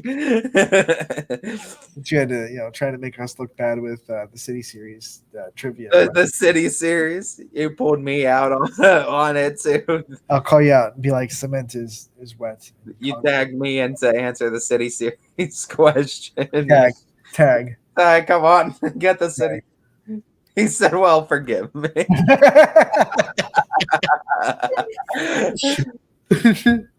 Well, forgive me. But those old AstroTurfs, you're right, Ed. I mean, the turf, they've definitely improved the turf, and I think that's why you've seen a lot more schools start to pull the trigger. Is now it's the turf isn't what it used to be, and the turf fields, if you've actually felt the turf on the turf fields, it's a lot softer too. They're getting it close to feeling as close to natural grass as you can. Scotty, you missed it on Monday. We were talking about the volleyball surfaces and the new volleyball surfaces and what that's made out of, and how feasible is it to see it in a high school gym, and what that would look like. Have you ever seen, like, what I'm talking about? They have this new, a lot of colleges have it now. It's this new kind of what we call it's called PVC flooring, because the layers are kind of PVC foam beneath the floor, so it's kind of like it has a little bit of give to it, so when you dive and slide on it, it's just a little bit less friction than a hardwood floor. Oh, interesting. Yeah. I'll show you a picture of it. I sent one to Ty, so you can kind of see the difference. It kind of Ty agreed. It kind of looks like it's rubber. It's not rubber. Like you can't go and like bounce on it, but it's just a little bit of give there. Speaking of which, I mean, like, just talking about cool designs on fields, football field designs, and just the logos and just the way these fields are looking too. They're absolutely gorgeous with just some of these center logos as well. Okay, yeah, that's pretty neat. the center logos that are used on the number of our schools now too. Now that they put the turf in, I've really liked a lot of the center logos for these fields, and just the design of the end zone too are so nice. Ty's gonna be turned into a center logo snob, like I am a wall mural snob on gym floors. Yeah, Fastball making his return. that's I'm gonna be watching out for all those ones. How about Volleyball season means to return a fat ball. yeah? Anthony, you got like a quick pick of the Rain Stadium? Let me see. Commercial break. I'll try to find one. We have a pick of that. Speaking of which, too, I don't know about you guys, but I still say the most unique football field look that I've been to in the high school realm still has to be this Ravenna field, just because it's blue. It's not unique. It's Boise State copy and paste. I don't care if it's you to the local area. Find me another blue field locally, and you got to go all the way out to Boise State to see it. Are you kidding me? Southeastern Champion played on it. The original. Get like a purple field or something. Yeah. Why is it Barberton? Barberton really should have done a purple field. Honestly, what's the Eastern Washington has the gray with the red? What's the? No, it's red. It's blood red. It's a blood red. Yeah, because didn't Youngstown State play on? They did. But who has the gray? There's a team that has a gray field. Are you for or against teams that do not natural grass looking fields? When you watch this on the gray field, it looks like you're watching a game from like the 1960s because it looks like you're watching a black and white game. It messes with your mind. And throws the X. I'm sure it does. Yeah, man. I'm all for it. Like that would be a unique experience. There are some colors that you can't touch because it would just be too hard to look at. And just Boise State looks like they're swimming in the ocean. never make a yellow field. That would just be like, oh. What about an orange field? I don't know how orange would look kind of cool. Cleveland Browns just doing orange field with brown end zones. That'd be a weird one. What? Mint like that. No, that'd be too bright because those colors on the bright color scale would just. This guy breaking out the color mint. He's getting real in depth with the colors now. He did basics. Scotty's like seafoam green. I'm changing the game, baby. Let's go. Scotty wants this. Yeah, I'll bring up the color and I'll bring up our names on our thing real quick. He wants that color. There's the line or the mint green rather. Yeah, that is. It's like literally mint. Way too bright. You'd have to, if you wanted to go with like a greenish, you'd have to go with a turquoise. Might be cool. Just do all turquoise for a field. That would be like there aren't too many teams that have a turquoise color scheme though. Like Tulane has one, and so does Coastal Carolina. But other than that, I can't really think of too many turquoise. It is HGTV. All right. We're gonna bust out that wall right there, and we're gonna put an island right there. It's Anthony's football field design. Home decor. Oh man, we got to get through these the rest of these NE8 volleyball. We do. We got sidetracked. We have to thank you for bringing us back because we did Lakeview, we did Girard. Let's go over some other ones. We did Lakeview, Girard. Let's go over some other ones real quick. And we have to get to, let's see, the next one on our slate is Jefferson. They're going to open the season on August 22nd at Grand Valley. Then they go to Girard, to Poland. So they have 3 road games to open up the season. Home opener will be the 29th against Braden Edgewood. Braden/Edgewood. So it must be a tri-match between Braden and Edgewood. Then they go host South Range, host Niles, go to Struthers, to Lakeview. They go to Chardon, to Geneva, host Hubbard, host Girard. They will host Madison, host Poland. They'll go to South Range, to Ashtabula Lakeside, 2 Niles, 2 Struthers, home against Struthers, and then they'll go home against Lakeview, host Hubbard. They'll close out the season the 11th against Ashtabula St. John. And they were right in that thick of things last year too. 15-8 overall, 10-4 in the conference. Their 4 losses came 2 to Girard, 2 to Lakeview. So those are the teams they were trying to catch, but Jefferson nonetheless right there, beating teams like South Range, beating teams like Poland, beating teams like Hubbard.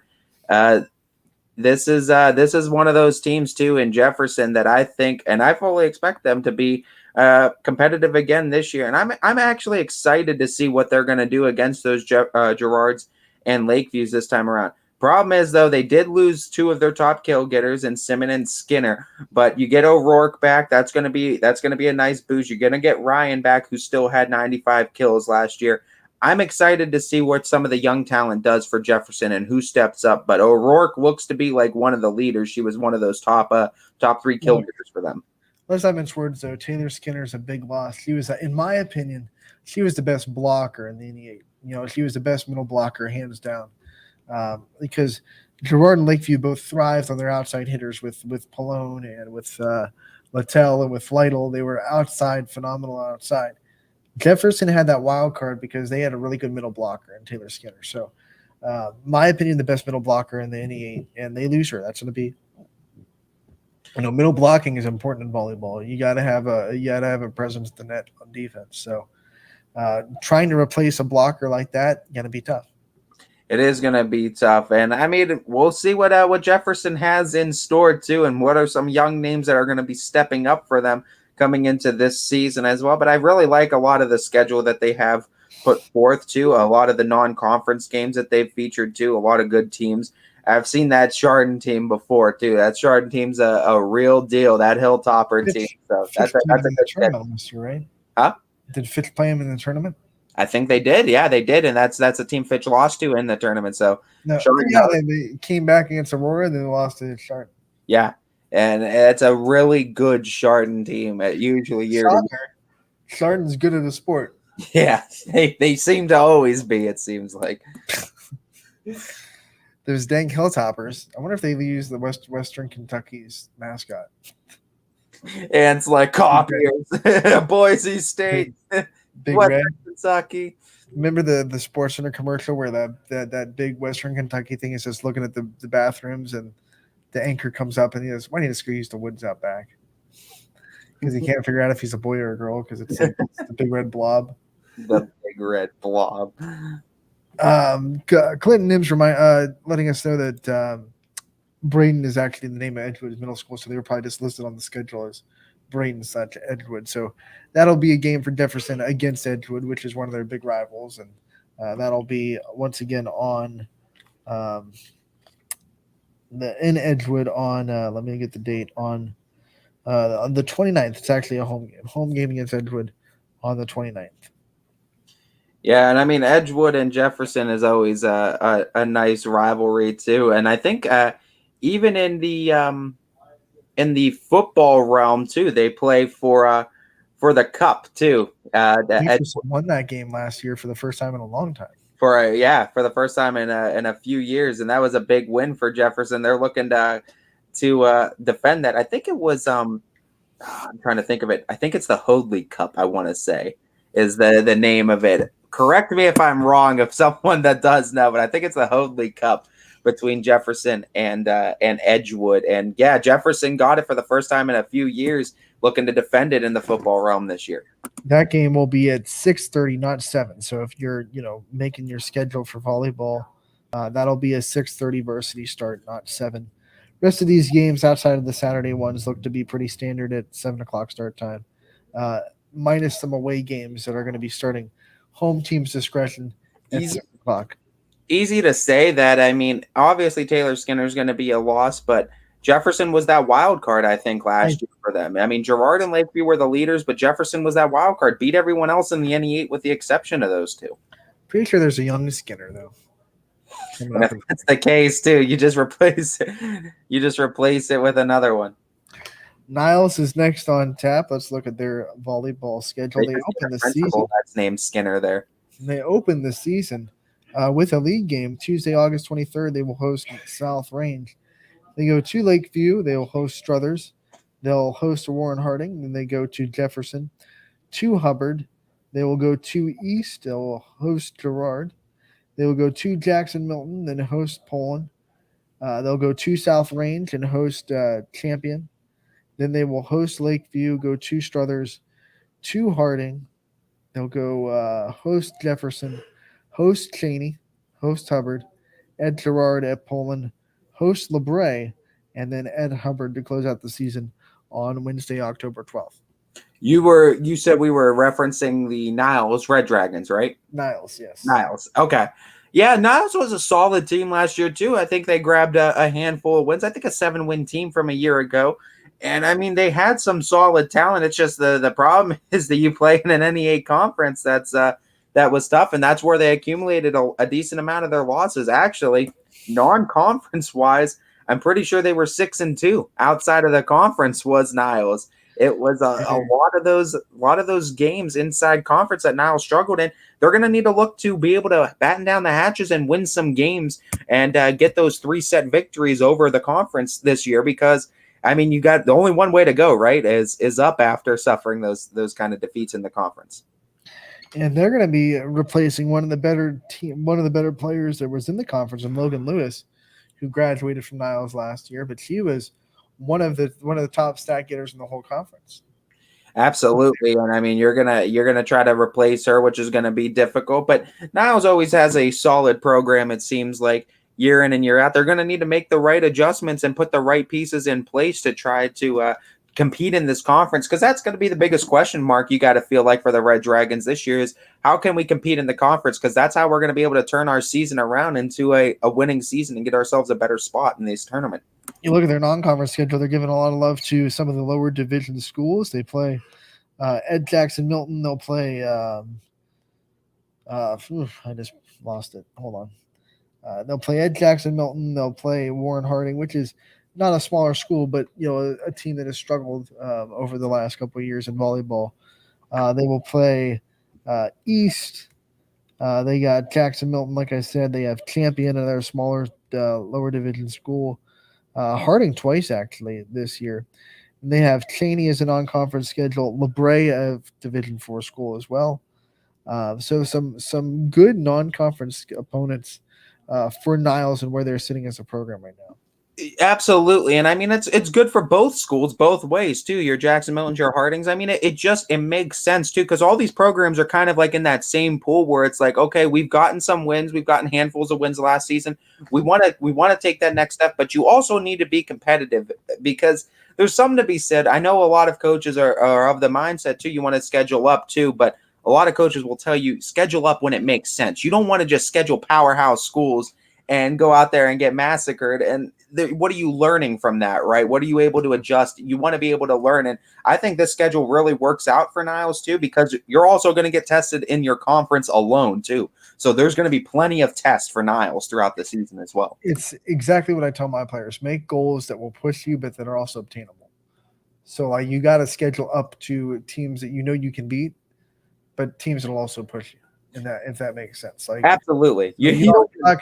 You're not going to go play Notre Dame Cathedral Latin. No, right? Like there's no point. No, not at this point right now. You want to make sure you get your girls ready throughout the regular season. And like you said, with volleyball, everyone makes it at the end of the season, right? So you really, when you're in these kind of positions, you want to learn as much about yourself as a team, and you want to get your girls ready for that tournament start. What do you think about that, Scotty? Especially in the sport where everyone makes a tournament. Football is the only sport that's not like that. So. Do you where do you draw the line on scheduling up? I mean, I think I think when it comes to that, because you want to have balance, I think maybe you go like at the start of the season, I think you maybe play some lesser opponents, try to get your confidence up a little bit. Then towards maybe the middle, maybe you play some powerhouse teams. and then you go back to at the end of the season, scheduling some lesser opponent. That's how I would do it. But you want to be prepared and ready. Like I would want to play some of the best teams just to be able to gauge how good we are and where we're at. But to Ty's point, like you schedule all powerhouses and you keep getting slaughtered. What's really the benefit? Right. You got to toe that line between boosting It's confidence and demoralizing a team. Yeah, there's definitely a fine balance there. James Bartell asking if boys volleyball has been approved. Yes, it is now an OHSA sanctioned sport, so there is going to be a boys volleyball tournament and boys volleyball teams in the OHSA this season. We don't know what all schools are going to adopt boys volleyball teams. We'll be keeping posted, but to our understanding, though, and we talked about this earlier a couple weeks ago, we're thinking it's going to be happening in the spring season, right? For the boys side of things, to try to just, like we said, I think for Title IX, as long as there's the same amount of sports offered to boys and girls throughout a school year, I think you can get away with that. But I think they're just pushing it, kind of like how tennis is divided, boys and girls tennis, spring and fall. I think they're doing the same thing with volleyball because they don't want to take the gate away from volleyball throughout the season too, because you're already competing with soccer as well. Plus, some states you do the softball and baseball in different seasons as well.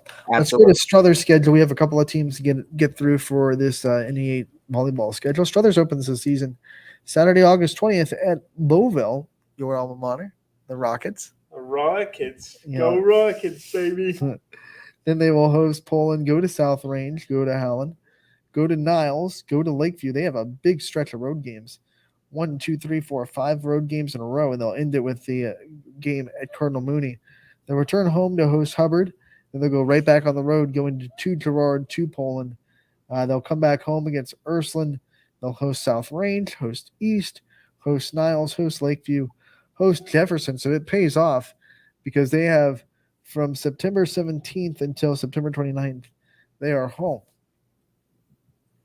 Hey, and I mean, home games is where you want to you look to thrive in, right? And that's going to be the biggest thing. Is if Struthers is kind of similar to Niles, is they're just going to be looking a lot, I think, for those conference wins is what they're really looking for, and taking that next step in their program. Had a lot of young talent last year as well. You got your top kill getter that you're going to be getting back first and foremost, and in Woolson, who had over 100 kills last year. Getting her back as a junior is gonna certainly help. You also get your top dig getter back as well as Day, who had over 200 digs. She was a sophomore. She's coming back. That's going to help you. You get your assist leader back, Mickey Tave, 319 assists on that. She's coming back for her junior season. So Struthers has the good pieces in there. They were a young team last year, but it was a young team that got a lot of experience in a very good NE8 conference. It's going to be exciting to see what these young players are able to do development-wise into this next season.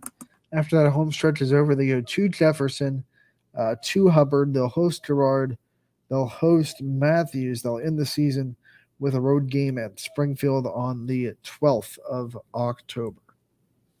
And that's a nice little schedule too for Struthers. And I like the games that they've put together on this, similar to Niles again, like we said. And I mean, you look at the competition level through and through, it's going to be befitting for them too with what they have there. I like the Ursuline schedule, especially too, for a non-conference game. Those are the type of games I think that are going to test you, but they're winnable games, like you've mentioned before. Let's go into Poland, the NE8 schedule. They will start the season on the 23rd against Struthers. They'll host Struthers. No, they'll go to Struthers, excuse me. Then they will host Jefferson. They will go to Champion. They will host Hubbard, host Girard, host Lakeview. They'll go to South Range, host Boardman. Then they will travel to Niles before hosting Struthers and hosting United.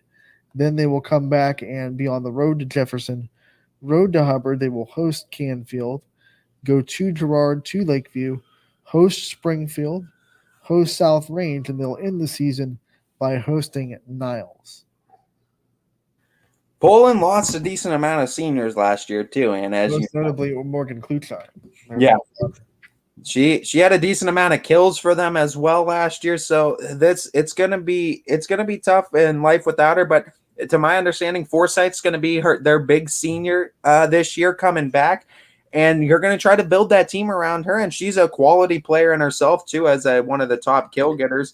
You also have some players too that are gonna come back. I think that can provide some boost as far as defensively as well. I also think Madeline Ray, you look at her numbers too, over 150 digs last season. That's a great name coming back. You expect this season too. I mean, Poland's one of those teams, like you mentioned, it getting a coach back for a third year now and getting some consistency, I think, is going to be huge for this program. And I've mentioned this before, but I mean, Coach Aaron Gilbert, I think, says it best for Garrettsville Garfield's girls basketball. I mean, you can't build any kind of program or any kind of culture if you're constantly switching coaching staffs year in and year out too. You need to have some sort of consistency there to be able to build that program and culture. And that's what we're going to be able to start seeing in the world of Poland now, because you got the talent level that's been there. They know the system, and they're coming back into that system now. Last but certainly not least in the NE8 is South Range. They will open the season Saturday, August 20th. They will be hosting West Branch.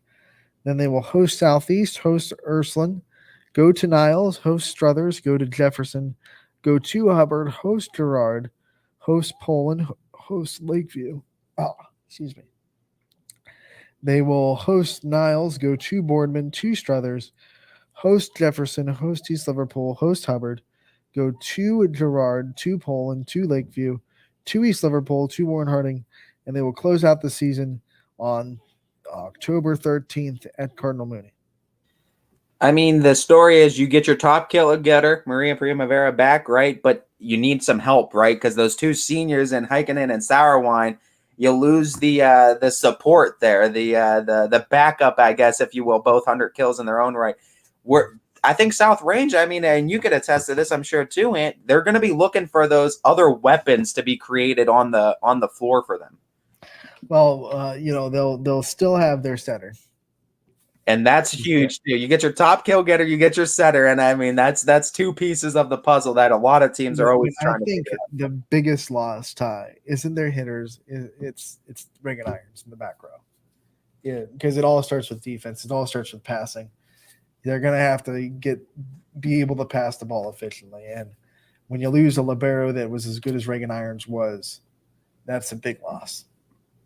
It is a big loss, nonetheless, and I think that's going to be one area where they're going to be looking to improve. Is, I mean, you're going to need to fill a couple of holes for South Range, but the thing with South Range that I look at and I think is going to be exciting for them. I mean, 8-14 last year, 5-9 in the conference.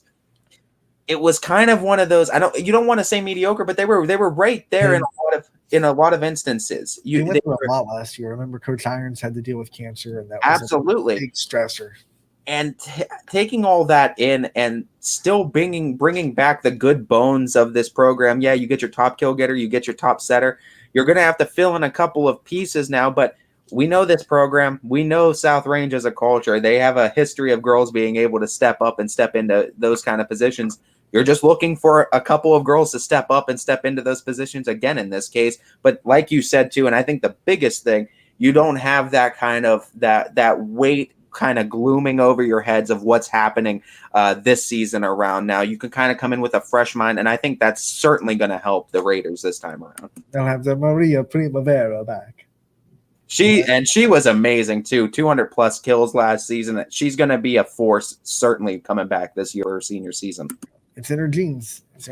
That's for sure. The volleyball program has known that name for a while, and they'll continue to know it for at least one more season.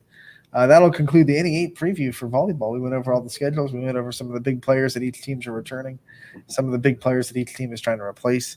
It's going to be a fun volleyball season inside the NE8. Of course, Girard and Lakeview are going to be favorites, but like I said, I think there are a couple of teams in that conversation that can definitely throw monkey wrenches into the problem. And there weren't any bad teams last year. There weren't any teams who were like, oh, my gosh, I can't believe they're playing volleyball. No. Every team was competitive. And the NE8 will be competitive again this year. And even the teams that were towards the bottom of the NE8, I expect them to improve. And I expect that's the biggest thing is every team it looks to just wants to improve on the season before. But like we said, it might balance out because the teams up top lost a decent amount. The teams at the bottom are getting back. It's gonna be fun this season. Ty, the teams at top lost nothing. Well, the two top teams, Gerard and Lake. I don't know what you're talking about. You're looking at the top 4 teams. I mean, there's definitely room to be had for a lot of these teams, and a lot of these younger teams brought back almost their entire rosters. Niles and Struthers, notably. Hubbard is my sleeper for sure. Hubbard looks to be almost where Jefferson was last year in that kind of wild card realm. I'm curious to see if Jefferson, with losing Taylor Skinner, is going to be able to stay in that kind of wild card spot because they only lost to Gerard and Lakeview last year. Scotty, what do you say? Break time, and then we'll come back and we'll have your trivia challenge with Ty. You're trying to get a lead. You're down by 7. You tied it, and then Ty just. Remember last week you tied it, and then Ty just ran away with a couple of questions. Scotty brought the heat the first few pitches, and then he started throwing flat curves over the center of the plate. I feel like doing my Scotty, but Macho Man Randy said, Bonesaw is ready. Scotty is ready. What are you doing up there? Staying away from you. That's a nice outfit. Did your husband make it for you? On that note, we'll be right back on Running Point, brought to you by Greenwood Chevrolet in Austintown. Jimmy Sudman here, director of Isle, Purple Cat, and Golden String. We are happy to support YSN and 2 of my favorite people, Scotty Mincher and Super Dave O'Malley.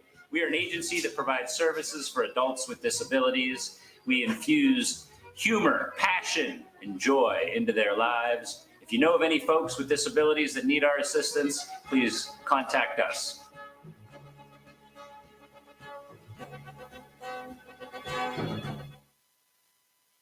How lucky are we to have not one, but 2 18-hole Donald Ross Championship golf courses right here in our backyards. Mill Creek Golf Course was selected by Golf Week as one of America's 30 best municipal courses, continuing to challenge golfers of all levels and featuring PGA professionals, golf instruction, a players rewards club, kids programs, and a pro shop and grill room for a memorable golf experience. Call or click to schedule your tee time at Mill Creek Golf Course. At Greenwood Chevrolet, we offer a worry-free experience for all our customers. From sales to financing and even service, We'll help build your perfect vehicle and lock in your trade value while your vehicle is being built. No worries. We guarantee financing, regardless of your situation or credit history. No worries. And when your vehicle needs service, our award-winning team will get you back on the road. No worries. That's what going the extra mile means. Only at Greenwood Chevrolet. Now is the time to think about your future, where you want to go, what you want to be.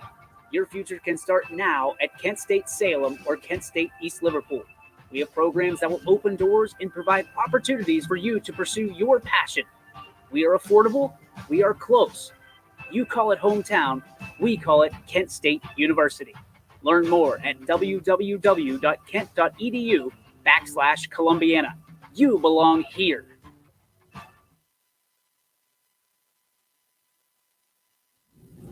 Welcome back to Running Point on ysnlive.com, brought to you as always by Greenwood Chevrolet in Austintown. Scotty, it is your moment to shine, brother.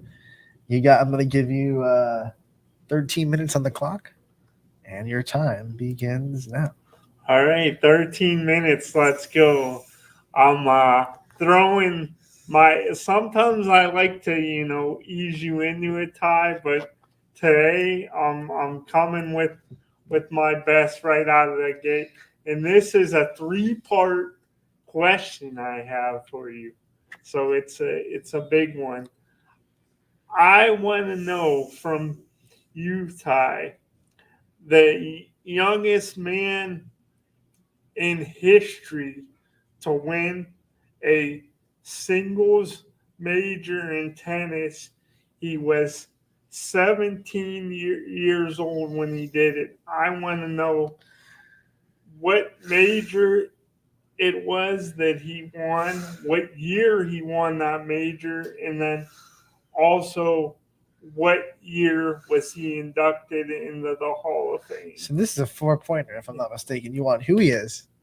Yeah, it's What- actually so a let's just go over it. 4-pointer. Yeah, 4-pointer. Who he is, what major he won, what year he won it, and then you want to know what year he was inducted into the Hall of Fame. Yes. Right. So it's 4 points in the line, Ty. I think I might be able to swing 3 of them. Oh, he's a tennis guru. Who knew? I'm gonna be able to. I don't think I'm gonna be able to tell you the Hall of Fame. I could be completely wrong on this, but I'm pretty sure it was Michael Chang, 1989 French Open Hall of Fame induction.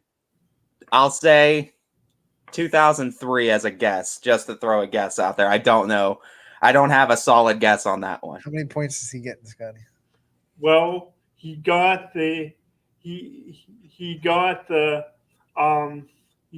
didn't get I should say the Hall of Fame part. It was actually 2008 he was inducted, Okay. but It was you're later right- than I thought. You're right about it being changed in the French Open in '89. Did you get that he was?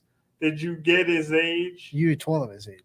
Oh, I did. That's Yeah, I think you said 17 years old, Scotty. yeah, I did. I don't want to take an extra point from you. I'll say 17 and get the extra point, but I don't want to take it from I won't you. let you do that. I got your back, Scotty. This is I'll give it to you if you get it. If you don't get it, it's fine. This is just a fun bonus. You said he was 17 years old at the time, and he was, but how many days old? Oh man, he wants the day. Give Scotty a point for this, because then it'll be 3-2. Give Scotty a point, because I want to take a guess on it. So I'll take a guess on it. Okay, so you can do the math and find out how many days is 17 years, but then you have to see when his birthday was and how many days past 17. Well, you also got to count in what leap years and how many. Oh my god! Well, what I'm saying is, you can probably make an estimated guess. Oh, like months and days. Like okay, Like, because I mean, 17. I'll say 17 years old, 2 months, 26 days, Scotty. Wait, that would be. No, you have to have a number. So that would be what? 75. Oh wait, not 75. 17 times 365. If he wanted his birthday, he'd be 6,205 days old. At 17. You said 2 months, so let's just round it up and say that's 60 days. And then you said 2 months and how many days? And 29 days, I'll say. So, Scotty, I think Ty's answer, if he's okay with it, is going to be 6,294. Sure, we'll say that. We'll throw that guess out there. If I get this point, if I get this correct on the exact day, I want 10 points. You get 1 point if it's any other number other than that one, Scotty. I get 10 if it's that one on the 6,294. Well, it doesn't have like the exact, like, I'm not good at math. It doesn't have the exact, like, how many months. You tell me what it says. It says from this is Wikipedia, so take it for what it's worth. But it says all it says is he was 17 years and 109 days old. Oh, that's like 3 months and like some change, isn't it? We weren't too far off because I we was pretty damn close. We said 6'9". What? It was 6,294. Something like that, I think. Yeah. He was 6,314 days old. 6,294, and then wow, I was off by like 30 or 40 days. Close. Yeah, really, really close. 3-2. Then I only got 1 point off. If his price is right, you would have gotten it right. Yeah. So you're under. All right, I'll take that. Next question, Scotty. I'll take that point. Nice question though, Scotty. You got 8 minutes. Yeah. So here we go. I feel like these are going to be layups for you, but, after that tough one, I thought, why not, Ty, he being on the show now and being with you guys every week for the full show, it's like sometimes I feel like, I have a little bit of a heart. So I give you these. I think there's a chance I could stump you. I don't think it's highly likely, but you've stumped me on some questions before, though, Scotty, that you might have thought I've known, but I don't. Like your shaving cream commercial that one time you threw at me. Okay, so here we go. I want to know, Ty, who did the Indians trade away when they traded former Indian and current MLB free agent? I should say when they acquired the former Indian and current MLB free agent Asdrubal Cabrera. I want to know, who did they trade away to Seattle, and then what year did this trade happen? 2 points on the line. Who they trade to get out of Asdrubal Cabrera, and what year did they trade him? 2 points. And Ty, I'll be disappointed if you don't know this, because this is, for you, this should be basic. You robot. He was traded to Cleveland, I think, in the 2006 season, if I'm not mistaken. 1 point. You got the year. That's 1 point. And what else did you want? Who he was traded for? Who Cleveland gave up to get him.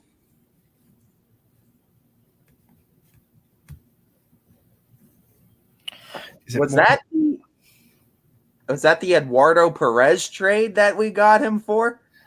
Eduardo Perez? Is that your final answer? I can't think of anybody else at the time because we didn't trade Victor and Peralta till 2008. So I gotta go, or after 2008 I gotta go with Eduardo Perez on that. You're good. You're good. You got it. You got it. All right, it's 5. Scotty tried to deke me. He tried to deke me out with it. Regis Spillman make you nervous. I tried to make you overthink by asking if that was your final answer. That was Scotty's best Regis Philbin impression. Yeah, he almost had me too. I was like, well, I did have to. I had to double think it real quick. Right. Scotty, you're down 5-2 on the day. All right, so here we go. This one will stick with the now Guardians with this one.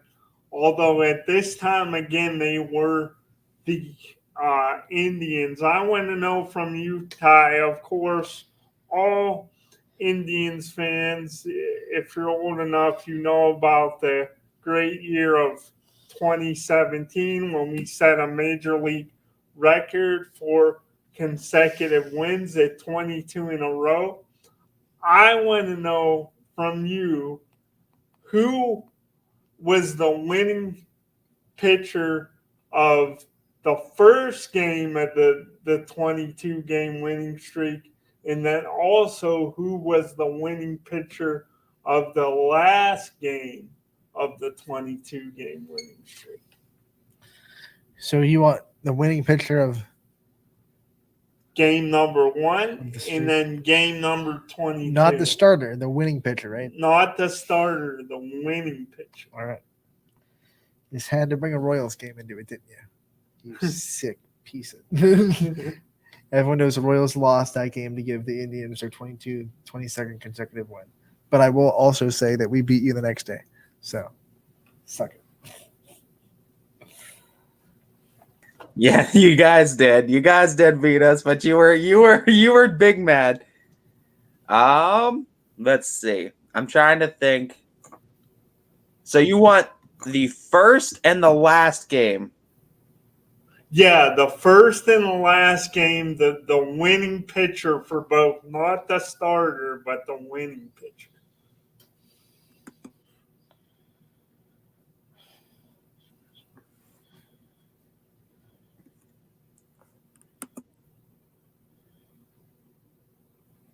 they were two key.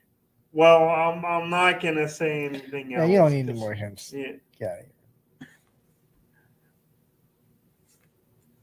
All right. I think. Well, I'm gonna say I think game 22 is gonna be easier for me to think of than than the game 1, but I'm gonna try to think of game 22 first. I would say game 22 was that walk-off with Jay Bruce. I think it was September. The winner in that one, the winning pitcher, would have had to be, because it was a walk-off, it wouldn't have been the starter, although I think the starter at the time was Josh Tomlin. I think the winning pitcher in that one had to have been Cody Allen then at the time, because he was our closer, and that's what would make the most sense at that time. That's for game 17 or 22, excuse me. I'm locking that answer in. Game 1 of the winning streak now.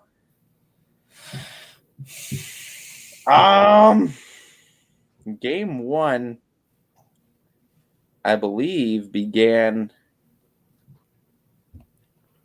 I think it began against the Red Sox, if I'm not mistaken. Who pitched in that game, though?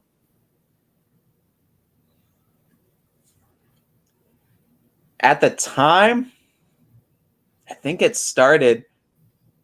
I think Chris Sale pitched for Boston. I'm trying to think of who pitched for Cleveland at the time. Our starters, we had Tomlin.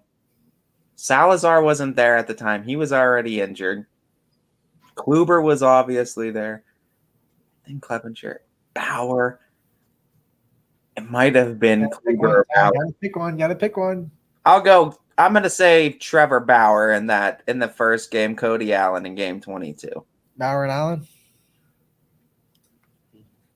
I'm dead. Let me rescue with the quick one. Let's see if he knows this. You're going to probably. Anthony brings some heat time to time.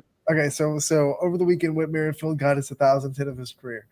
Who was the last player to get his 1,000th hit of his career before Whit Merrifield did it over the weekend? Before Whit Merrifield? Yeah, Whit Merrifield did it on Sunday or Saturday or over the weekend. I forget what day. He got his 1,000th hit.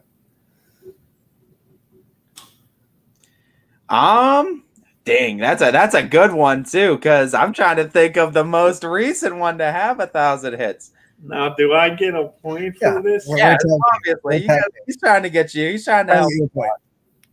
I'm sorry, it's only a 1-pointer. All right, you just got to be quick, Ty. Spit out an answer. Who's that? I'm gonna just throw out a good player that's been playing for a hot minute. Let's say Trey Mancini. I have Anthony Rendon. Okay, Anthony Rendon. That's a good one. See, that was some heat. I couldn't have thought of that, because 1,000 hit isn't like a big enough milestone that it doesn't make enough like news outlets and stuff like that. That's a good question. You got a point there, Scotty. I'll take it. There you go. I gotta say, the Indians ones I figure will be pretty easy for you, but I'm very impressed that you knew that much about Michael Chang in tennis. Let's get out of here. Tomorrow we have the girls soccer coach from Springfield, Justin Kozik. We have Sarah Lowe from Beaver Local Volleyball. We have Heather Guthrie from Lakeview Volleyball, and we have Waterloo boys soccer as well tomorrow. So we'll have 4 guests on for tomorrow, 3 guests on Friday. We have the rest of the week loaded up. We'll see you tomorrow from 12 to 2. 22-hour break. Casual sports next. Power hour from 3 to 4. See ya.